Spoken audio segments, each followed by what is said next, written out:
Trump survivra à Trump. Parce qu'encore une fois, il n'est qu'à l'initiative d'un mouvement de fond qui va, à mon avis, irriguer l'ensemble de l'Occident pour de longues années, de longues décennies. En revanche, je pense que Macron ne survivra pas à Macron.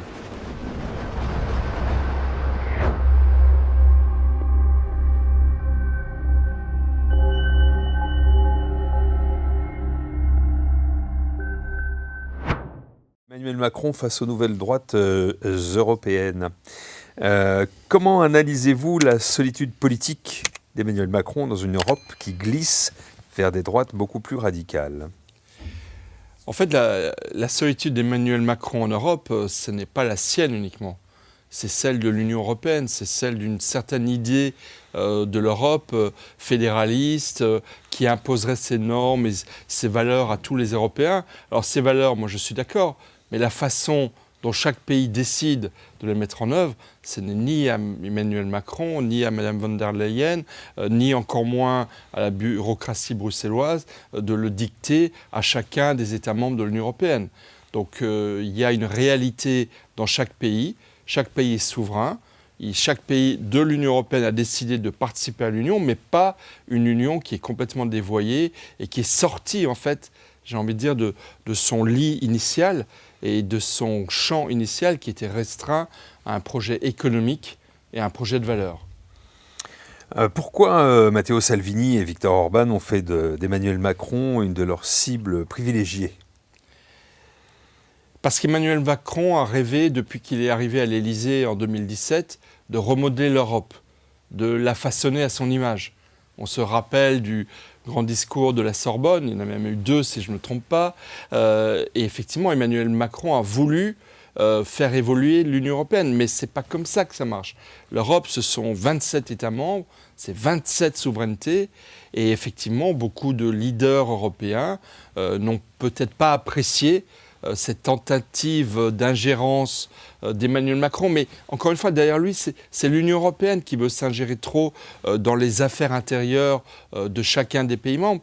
Et encore une fois, en contrevenant à ce qu'était initialement l'Union européenne, c'est-à-dire une communauté économique européenne, c'est-à-dire grosso modo un marché unique et l'idée de faire une puissance économique européenne, mais certainement pas de s'occuper de toutes les questions intérieures, l'immigration, les valeurs, les choix de société, les relations avec telle ou telle puissance internationale. Ça, au départ, ce n'était pas l'objet de l'Union européenne. Et donc, Emmanuel Macron fait partie de ceux qui ont voulu aller beaucoup trop loin dans une forme de diktat de cette union devenue un machin bureaucratique et dont les Européens, malheureusement, ou peut-être heureusement, ne veulent plus aujourd'hui. Qu'est-ce qui, de manière très synthétique, oppose clairement la vision européenne de Macron, dont on parlait là, à celle qui est défendue par les dirigeants qui sont un peu plus nationaux, conservateurs ? En fait, l'Union européenne a été façonnée dans les années 50, 60, par ce qu'on appelle les pères fondateurs, et grosso modo, c'était des démocrates chrétiens et quelques sociodémocrates. Donc grosso modo, l'Union européenne, ça a été un projet profondément centriste. Et malheureusement, l'Union européenne, comme beaucoup d'États membres, n'ont pas su répondre aux attentes de nos concitoyens en matière de sécurité, en matière de lutte contre une immigration beaucoup trop massive, en matière de remise en question des valeurs judéo-chrétiennes qui fondent l'Europe. Et donc pour toutes ces raisons, finalement, l'Europe s'est complètement dévoyée et est sortie de son projet initial. Et donc ce qui est en cause aujourd'hui, c'est l'adhésion des peuples européens à un projet auquel ils ont consenti il y a une cinquantaine, soixantaine d'années, mais qui ne répond plus aujourd'hui à leurs attentes les plus... Et concernant les droites européennes, pourquoi les droites européennes s'opposent-elles autant à l'Union européenne ?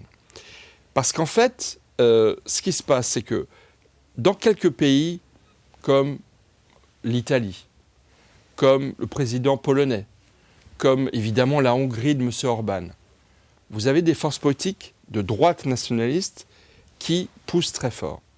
Mais en fait, au-delà de ces quelques pays, ce qui est très étonnant, ce qui est même assez fantastique, c'est que plus encore que des forces politiques de droite nationaliste, ce sont les idées de la droite nationaliste qui sont en train de gagner. Quand vous voyez des pays comme le Danemark, comme la Suède, comme des pays, même au Portugal, qui adoptent des mesures contre l'immigration extrêmement fortes, c'est que quelque part, les idées de la droite nationaliste ont déjà gagné. Et donc, si les droites nationalistes ne sont pas encore arrivées au pouvoir dans tous les pays de l'Union européenne, et on en est loin, leurs idées, elles, sont déjà, à mon avis, au pouvoir dans la plupart des pays européens.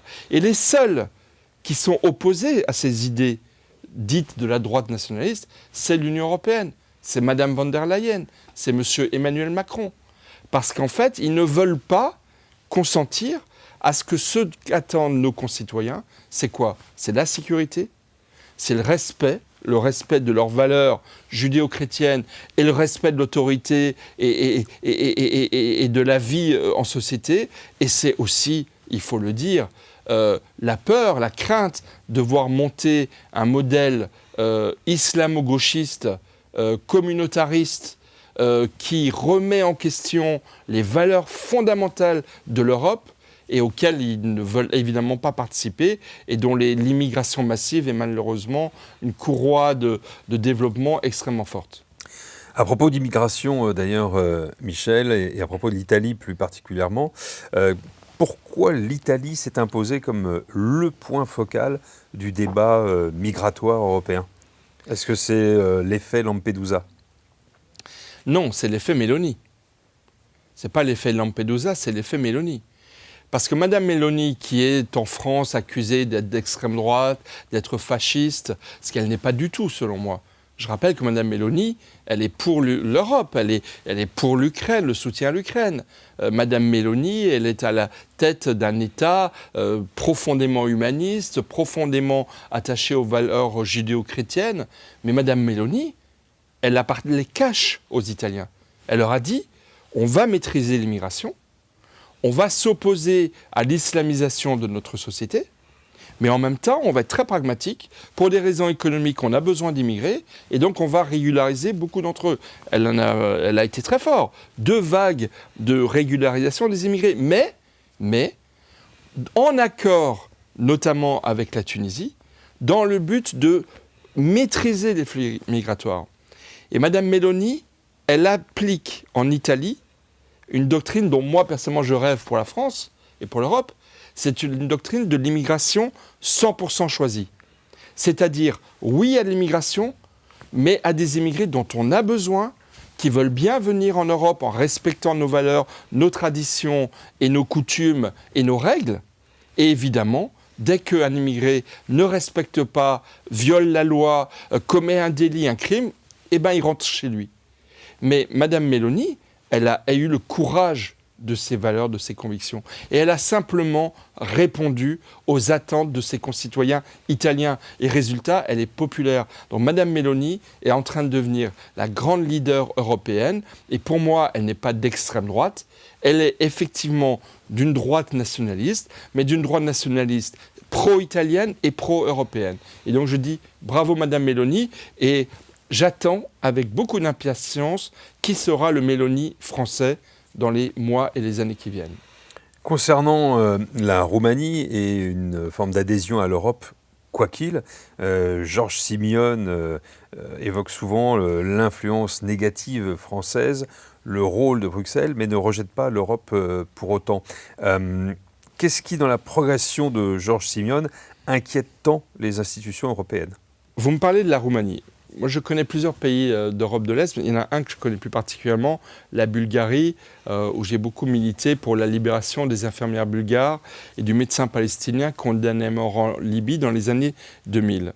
Et en fait, je pense que ce que reprochent les Roumains, les Bulgares et d'autres pays de l'Europe de l'Est à l'Union européenne, et plus particulièrement à Bruxelles et à Mme von der Leyen, c'est qu'en fait, je pense, et ce que je vais dire est peut-être assez grave, mais ils sont sortis d'un régime communiste totalitaire. Ils se sont battus pour cela. Et je crois que beaucoup de Roumains, de Bulgares, d'habitants de ces pays-là voient un petit peu dans l'Union européenne de Bruxelles, de Mme von der Leyen, dans cette technocratie bruxelloise, une sorte de monstre kafkaïen, bureaucratique, qui certainement leur rappelle à certains égards l'emprise qu'avait le système totalitaire soviétique sur leur destin dans les années 50 jusqu'à la chute du mur de Berlin, les années 89-91. Et donc, si vous voulez, ces peuples-là, qui sont arrivés très tardivement à la démocratie, se voient imposer par, encore une fois, un monstre bureaucratique auquel ils ont dans un premier temps adhéré, mais dans lequel ils ne se retrouvent plus aujourd'hui. Ce sont des peuples, en fait, qui aspirent à une liberté, à une souveraineté, d'accord pour passer des alliances économiques, militaires, stratégiques, mais pas, encore une fois, une bureaucratie qui leur impose tous les 4 matins sur quoi ils doivent décider, prendre des lois, adopter des règlements. Non, ça c'est trop, c'est pas cela dont ils veulent. Et l'Europe de von der Leyen a aussi, pour aller dans ce sens, un rôle parfois de père Fouettard, avec des exemples récents de mesures de rétorsion. Pourquoi les droites progressent-elles autant en Europe ? Je vais vous donner un exemple. Prenez la Slovaquie.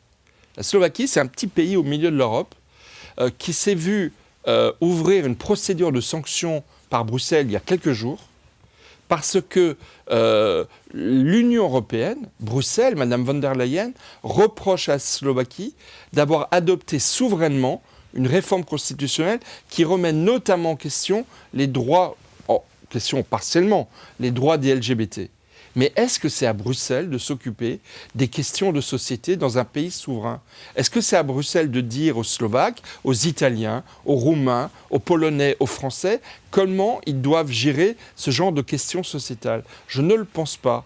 Initialement, et encore aujourd'hui, le projet de l'Europe, c'est quoi ? C'est de créer un grand marché unique, une puissance économique qui puisse rivaliser avec les États-Unis, avec la Russie, avec la Chine.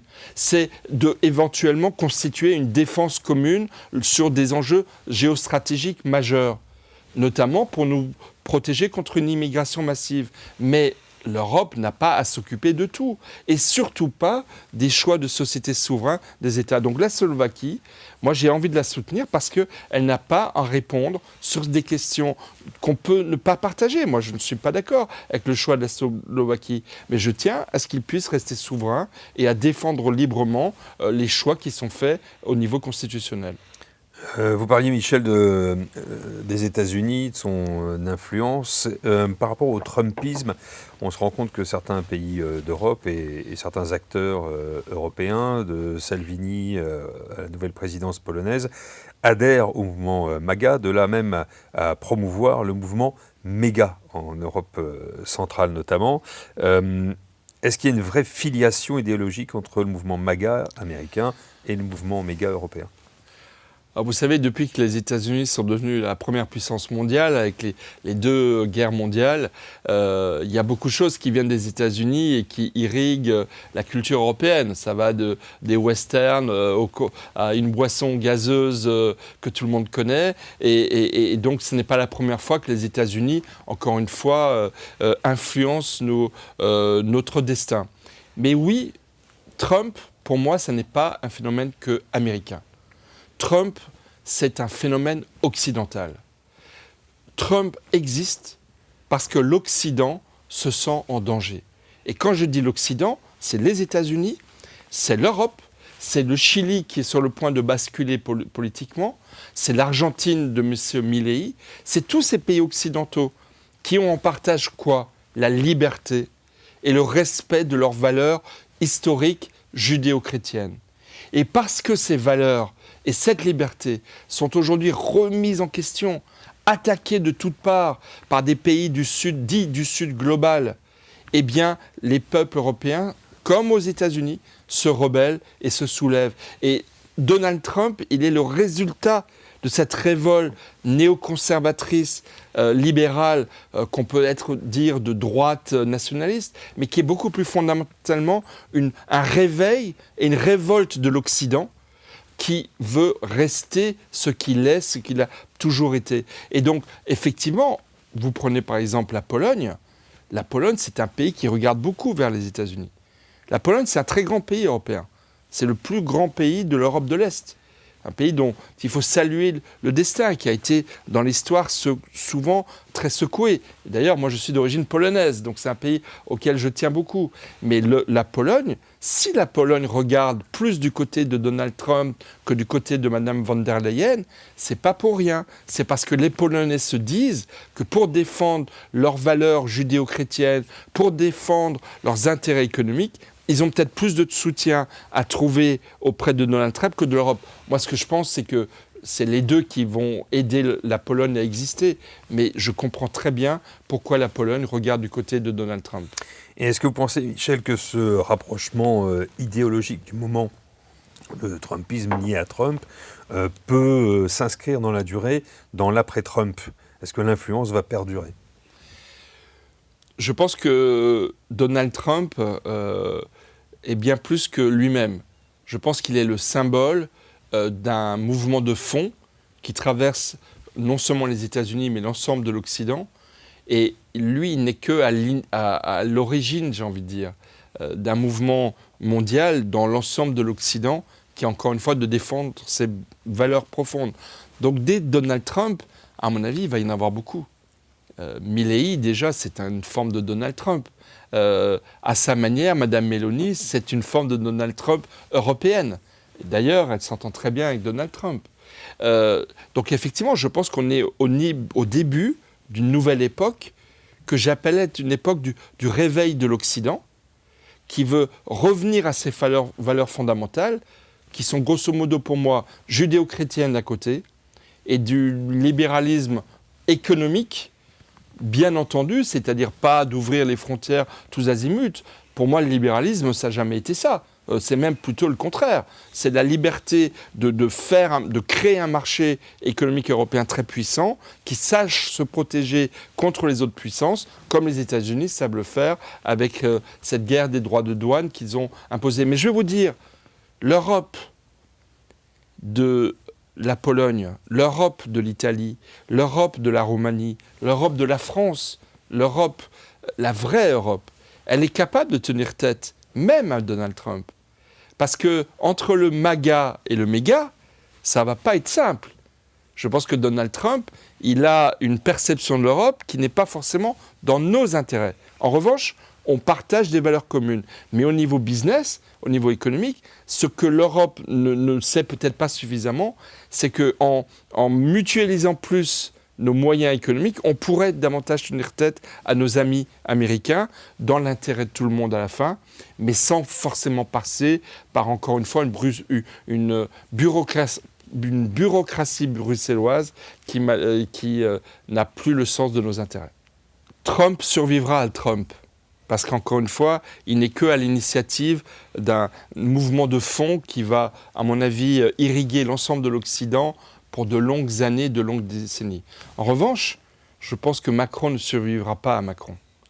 Parce que cette Europe complètement dévoyée, hyper bureaucratique, qui s'occupe de tout, qui croit savoir mieux que les autres pays membres ce qui est bon pour eux, celle-ci, elle ne survivra pas. Et on le voit aujourd'hui avec la poussée de personnalités comme Mme Meloni, comme peut-être on verra en France qui c'est qui va succéder à l'actuel président de la République. Mais voilà, il y a un phénomène de fond, il y a une nouvelle époque dans laquelle on entre, et cette époque, elle n'est pas près de terminer. Est-ce qu'on peut dire, pour conclure, Michel, que cette arrivée, cette poussée des droites conservatrices est une bonne chose pour l'Europe ?